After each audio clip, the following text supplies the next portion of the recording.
death state. Do you think the body or the brain or the soul or the mind or the whatever engineers this? Because it seems that mystical experiences happen at very meaningful times in our lives. When we come to the end of a road or we're asking for help or something. I mean, true, they just sort of come and hit you out of the blue too. But it's almost as though the soul can engineer this. I want to speak to you directly. Here, come for a visit, in a sense. Do you ever get that? Well, if you think of a near-death or mystical state as kind of an ultimate stress response, because oftentimes these experiences occur during unbelievable, unbearable stress. Exactly. I see. So the very stress would trigger the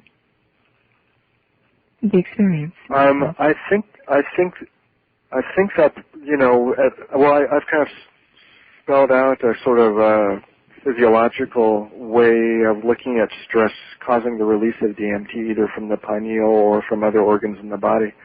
And the studies that have occurred in lower animals like rats and mice and stuff, it clearly is the case that levels of DMT increase with stress. If you really stress an animal, then levels of DMT go up. And if you're really in a pickle, psychologically or spiritually, if you are sleep deprived for days and days, if you're doing a lot of meditation, a lot of chanting, any number of possible scenarios could ultimately end up with sort of the common denominator of a large release of DMT mediated through this confluence of stress-related hormones and biochemicals. So the body knows how to do it, doesn't it? Yeah, it's clearly the case that the body knows how to do it. It's just kind of us understanding how the body does it.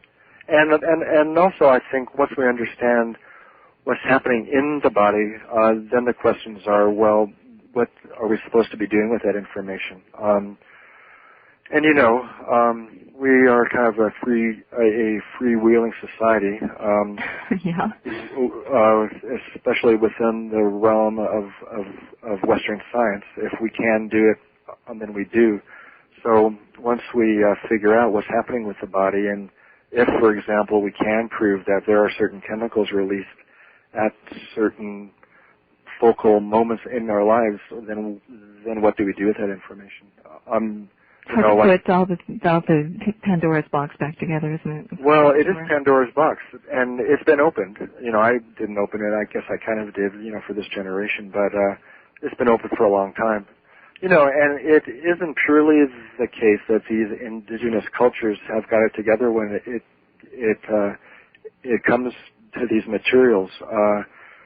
I've heard endless stories of shaman sort of being involved in spiritual warfare, and they're trying to kill each other under the influence of ayahuasca, all sorts of horrible things, So these people's personalities aren't any more well-developed or able to use these substances, only as a result of them kind of living in the jungle, as it were. That's a really good point you make. They still exploit their neuroses under the influence as much as we do. Or their neuroses exploit the situation. Well, true. I guess. Well, thank you so much, Rick, for all of your research and the insights that you have lent to the whole quest of consciousness and altered states of consciousness. What is normal? What is possible? What is optimal? How do we widen the bandwidth? And thank you for your book, DMT, The Spirit Molecule. Well, thanks very much for having me on the show. And thank you for joining us today. Much appreciated. That was Rick Strassman. And thanks for listening. I'm Laura Lee.